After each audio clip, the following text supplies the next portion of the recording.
I appointed General Ogolla.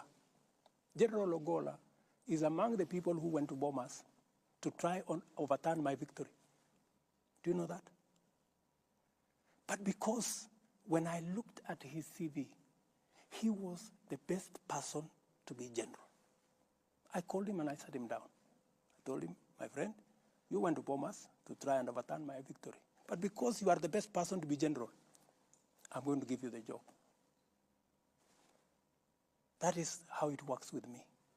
That's why I told you, if a person has the qualification, if he is the best for the job, I will give him the job. But that is the military. There's a code of conduct for the military and how politics works in Kenya, Mr. President. Let me tell you, my friend, I had the opportunity. I could have appointed anybody.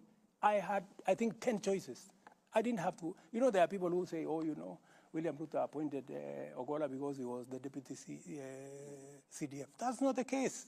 I made the decision consciously. And I made the decision against the advice of many people. Many people told me, you should not give this, you should not reward this kind of behavior. Okay. But, you know, I also must be sensitive.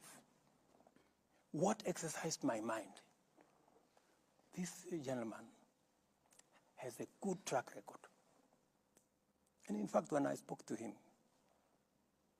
and it's not something that I should be talking about, but because you have asked a good question.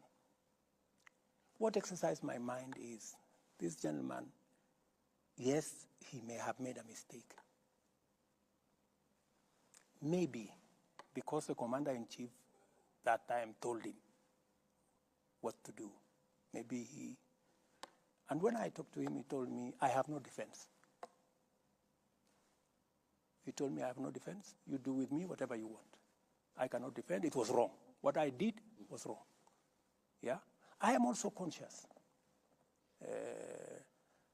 My good friend Ayub, I'm also conscious that since independence, there is nobody from Nyanza who has ever been CDF. And it also played in my mind that I don't want a situation where a whole community think they cannot occupy a certain office.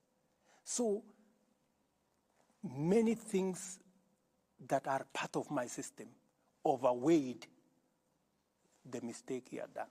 Okay. You know? So I want to tell you that I make very sensitive appointments.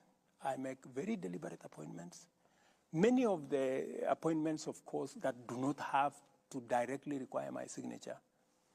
Many of these managing directors, I don't know who, they are interviews all over the place. Okay. You know, so, and when a panel decides, for example, I was brought a panel that interviewed the CEO of museum. And just by coincidence, you know, the person who became #1 was my classmate. And I never even asked anybody to assist her. So when it came to me, I told my friend, you know, if she's the best,